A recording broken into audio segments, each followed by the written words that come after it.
députés convoqués à l'Assemblée ce mercredi donc à partir de 10 heures pour examiner li nga xamante ni moom mooy projet de loi bi sa ñeel li nga xamante ni moom mooy amnistie loolu la ñu war a waxtaanee tey ci seen émission mieux comprendre l'actualité mu nekk rendez-vous bi nga xamante ni moom la leen rédaction bu Sénégal 7 di amal tous les jours ma seq plateau bi ak Birama Thior le rédacteur en chef de Sénégal 7 ak Abdou Khadre Coulibaly ngir ñu mën a jàngat li nga xamante ni moom mooy le sujet du jour ma dooree ko par Birama maa ngi lay nuyu bu baax a baax di la remercier pour la présence et la disponibilité. fay naa la Amadou di nuyu également Abdou Khadre Coulibaly mi ma bokkal plateau bi di wax ne vraiment c'est un immense plaisir may partager ak moom ce plateau là de mieux comprendre l'actualité. merci beaucoup Birama Thior Abdou Khadre Coulibaly merci beaucoup yow moom internet yi xàmmee nañu la xar kanam bi ndax daanaka mën naa ne que ni chaque numéro bu mieux comprendre l'actualité nga ànd ci ak man. pour aider les Sénégalais à vraiment mieux comprendre l'actualité salaamaaleykum. aleykum salaam maa ngi lay fay di nuyu Birama le plaisir de partager le plateau avec lui est partagé di nuyu mbokk internet yi ñuy teewlu ci Sénégal ak ci diaspora bi. merci beaucoup alors comme ni ma ko annoncé ñi di député yi convoqué nañ leen ci assemblée nationale suba ci mercredi bi à partir de 10 heures en présence du ministre de la justice li ko sabab nag mooy que dañu war a examiner li nga xamante ni moom mooy loi numéro 05 2024 bi nga xamante ni moo ñeel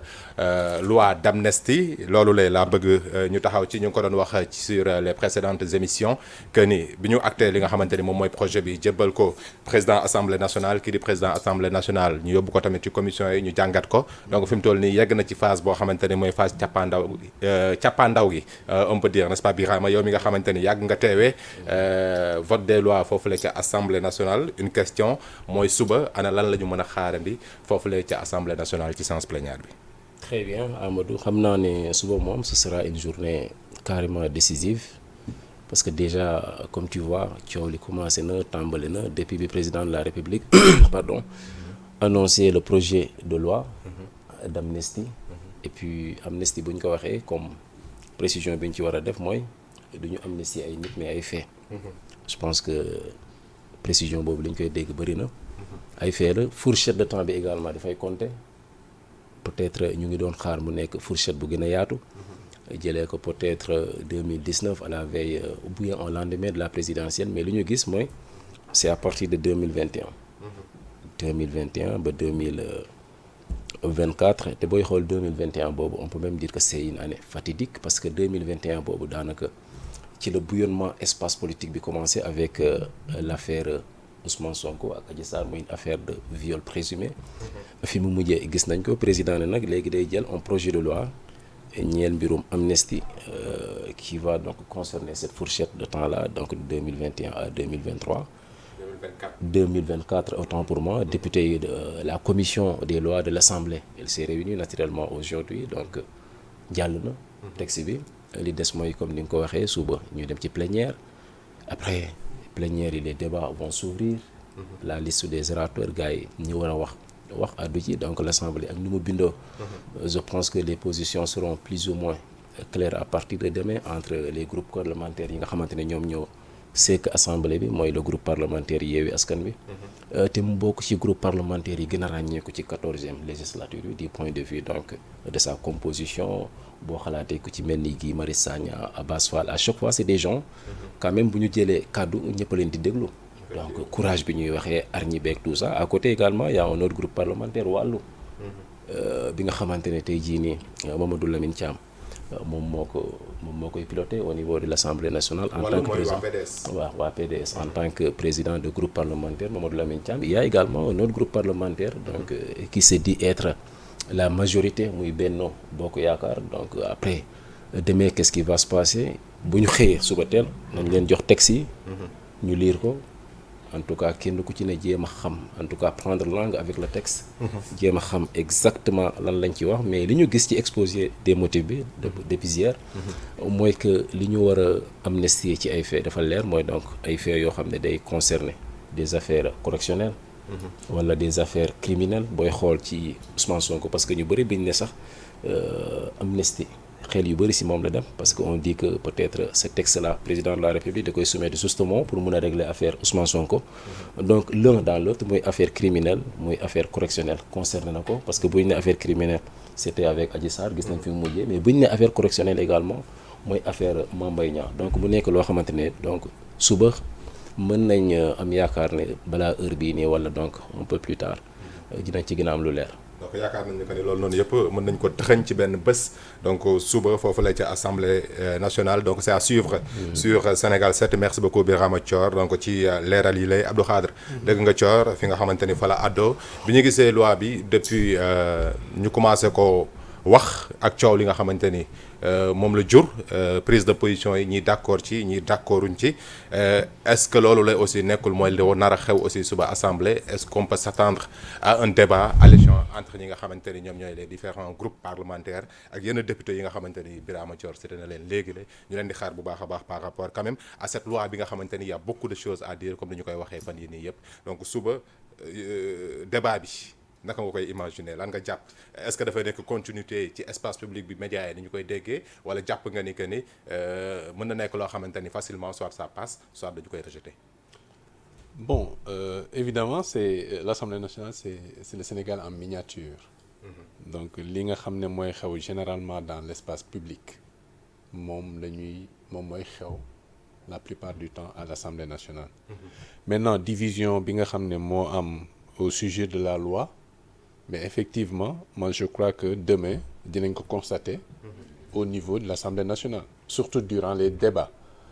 Birama wax na ko tout à l'heure, il a cité un député comme Guy Marius Sagna. Il faut s'attendre à ce que mu argumenter contre cette loi-là. Parce que ñu ngi doon wax tout à l'heure que lors des débats au niveau des commissions, que les députés de PASTEF se sont abstenus. Mais ils ont démenti cette information-là. Pour dire qu'effectivement, il y avait des députés de l'opposition, particulièrement de PASTEF, qui étaient présents au niveau des commissions et qui ont participé aux travaux. Maintenant, dans l'espace public, l'opposition, de manière générale, ils ont montré leur désaccord, en tout cas,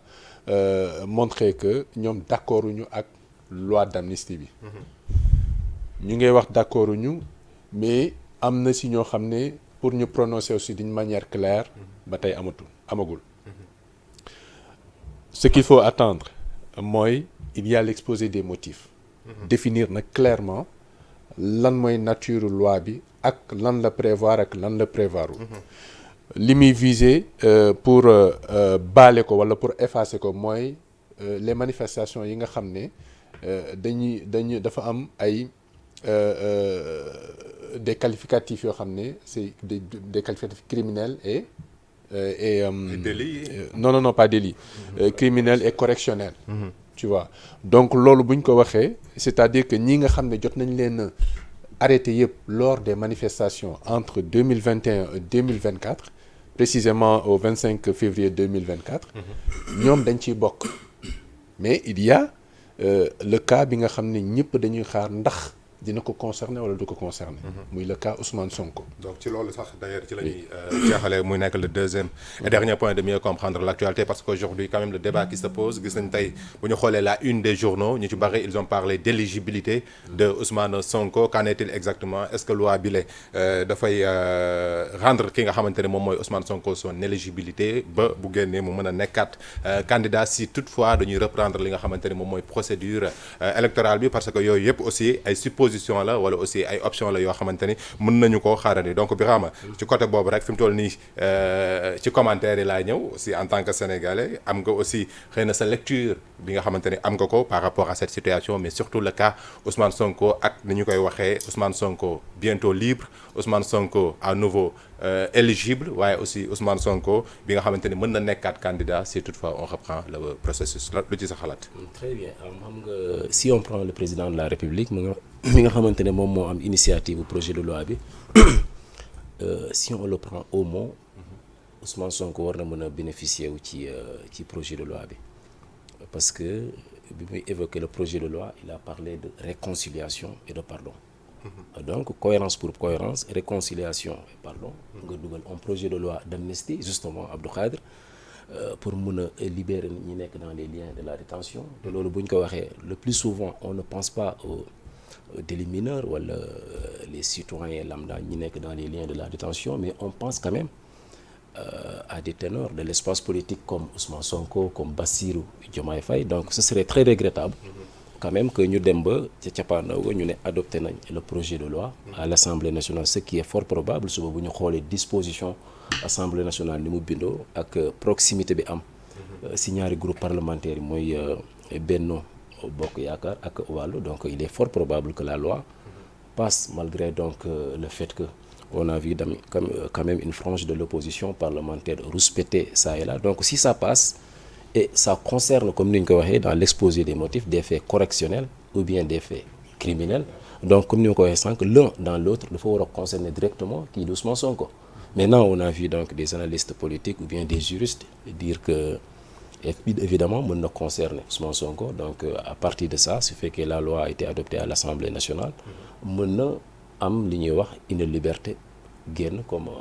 ni ñeneen ñi génne, sauf que il ne pourra pas recouvrir li nga xamante ne moom mooy ses droits civils et politiques. Et dans ce cas, même si on recommence le processus électoral pour mën a dem ci yeneen élection du mën a bokk, c'est ce qui serait carrément regrettable. bu ñu ne donc réconciliation et pardon, je pense que war nañ mën a dem jusqu'au bout pour permettre quand même à quelqu'un comme Ousmane Sonko ak ñi ne ci ginnaawam. Tey jii nii mën nañu wax ne c'est des millions de personnes. Boo xoolee le parti PASTEF, même s'il est dissous, ñoom li ñuy wax dañuy jàpp ne ex PASTEF moom moo gën a dëgër, gën a puissant, donc le parti PASTEF dissous. Donc je pense que en un mot, Ousmane Sonko war na ci mën a bénéficier aussi tant et que la loi a été votée et adoptée à l'Assemblée nationale. D'autant plus que kii di Ousmane Sonko bu ñu fàttali ko li nga xamante ni tey moo indi li nii yëpp muy ces événements politiques ak faits yi nga xamante ni moom la ñu nar a amnistier kii di Ousmane Sonko mën naa ni que ni lépp tey moom mënu ci génn parce que moo nekk ki nga xamante ni réalité politique ak événements yi nga xamante ni jot na fi jaar aujourd'hui. Je pense que ne bu ñuy wax pardon ak réconciliation, donc xel dafay mën a nangu Abdou Khadre, lu logique la aussi que moom la aussi li nga xamante ni moom mooy loi d'amnistie bi mën a mu mën ci bénéficier wu, d'autant même si bu fekkee que ni il n'est pas demandeur, parce que ça aussi quand même c'est très important. Gars yi di koy ñu ngi koy wax il n'est pas demandeur mais il peut en bénéficier. Mais on ne peut que dire ça, il n'est pas demandeur, mais kenn bañu ko. Il ne refuse pas non plus. bu ñu la joxee voilà, il ne refuse pas, bu ñu ko joxee mu jël, ça c'est une évidence. C'est vrai. Alors Abdou Khadre, ban lecture aussi nga ci amal par rapport ak cette question là bi nga xamante ne aujourd'hui moom la Sénégalais yi bari di posé wu le cas Ousmane Sonko, est-ce que dina bénéficier wu ci li nga xamante ne moom mooy cette loi? Ce qui est préférable mooy mu bénéficier wu ni ko kii waxee, logique pour logique. Maintenant pour mu bénéficier wu ci ou non, je crois que exposer des motifs bi inscrire na déjà li nga xam ne mooy champ d'application bi. Maintenant au niveau de l'Assemblée nationale, durant les débats, peut-être il pourrait être question avec les amendements d'élargir le champ d'application. Maintenant bu fekkee ne au-delà des faits criminels et correctionnels dugal nañ ci les faits délictuels, bon bu boobaa dafay gën a yaatu parce que ñi nga xam ne ñëpp ils ont commis des délits diggante 2021 ba 2024 bu boobaa en principe war nañ ci mën a bokk. Est-ce que ñooñu ils sont visés? Tu vois, loolu question la. Beneen bi mooy peut-être mën nañu au niveau de l'Assemblée nationale, peut-être parce que lépp mu ngi ci entre les mains de l'Assemblée nationale actuellement, entre les mains des députés. Oui. Mais mënuñu raisonner tout en faisant fi de l'exposé des motifs. Te exposé des motifs bi li mu wax leer na, mais ce qui est préférable mooy Ousmane Sonko bokk ci, parce que boo xoolee lii xew yëpp ba ñuy wax affaire amnistie. Ousmane Sonko mënuñu wax te génne ci Ousmane Sonko. Donc ko nga xam ne ñu bëri jàpp nañu dañ ko tooñ ba ñu yegg ci situation bu compliquée bi ñu nekk nii, ba ñuy wax affaire amnistie, mais waruñu mën a amnistier sans que moom mu bokk ci. Super. Tu vois, donc loolu question de logique la quoi. Ak interprétation aussi, parce que bari na, je pense que Thior, en tout cas merci beaucoup. Une dernière question rek muy aussi dama xool benn une journaux ma gis que ni tous ces Sénégalais, tous ces jeunes yi nga xamante ni ils ont perdu la vie ak ñi nga xamante ne ay saccage la ak ñi nga xamante ne yàqal nañu leen, ñi taal seen kër, ñi taal seen oto. C'est vrai que pardon, réconciliation, c'est bien beau parce que Sénégal noonu la ñu ko xamee. waaye aussi ñi nga xamante ni ñàkk nañ ci, loru nañ ci. Juan Branco bi nga xamante ni déposé woon na aussi plainte au niveau de la CPI. ak kuréel gi nga xamante ne ñooy famille victimes yi. Donc loolu la aussi mënuñ ko bañ a jël en compte. Tey bu ñu xoolee ci côté pardon, waaye aussi ñu xool ci côté bi nga xamante ne moo ñu ñàkk ak ñu ñàkkule aussi. Je pense que il y a des raisons aussi pour ñi nga xamante ne tey ñu ngi rejeter cette loi d'amnistie aussi ñu jox leen. Tout à fait am je pense que pour le projet de loi c'est là où le bas blesse quand même. Parce que li xew ci diggante boobu bëri na 2021 ba 2024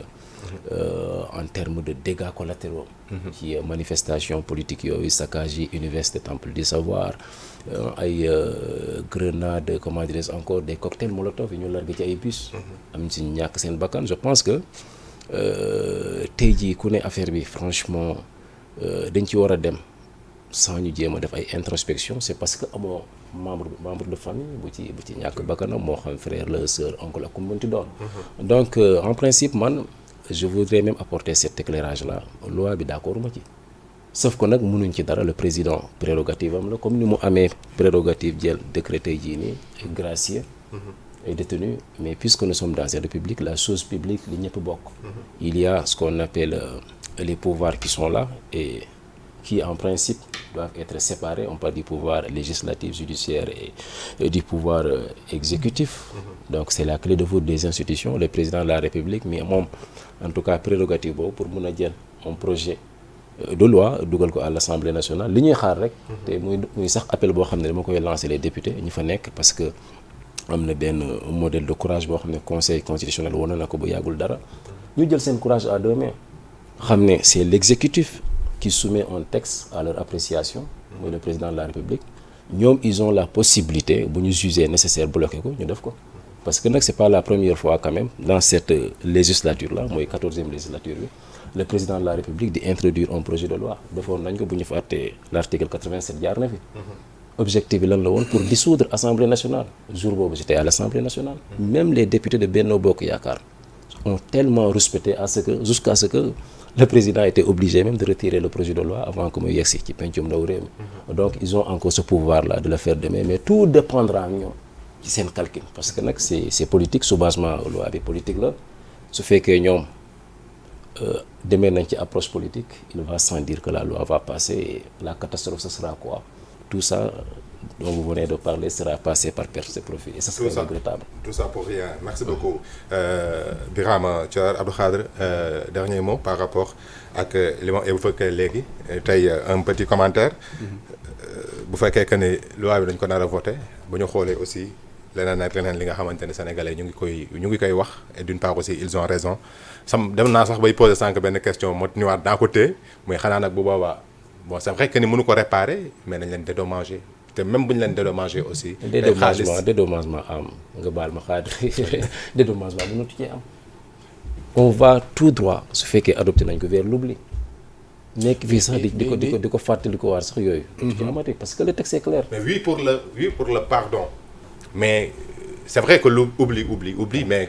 Thior Abdou Khadre am na yoo xamante ne aussi yombul nga fàtte ko. même si bu fekkee demande nañ la à ce que nga fàtte ko.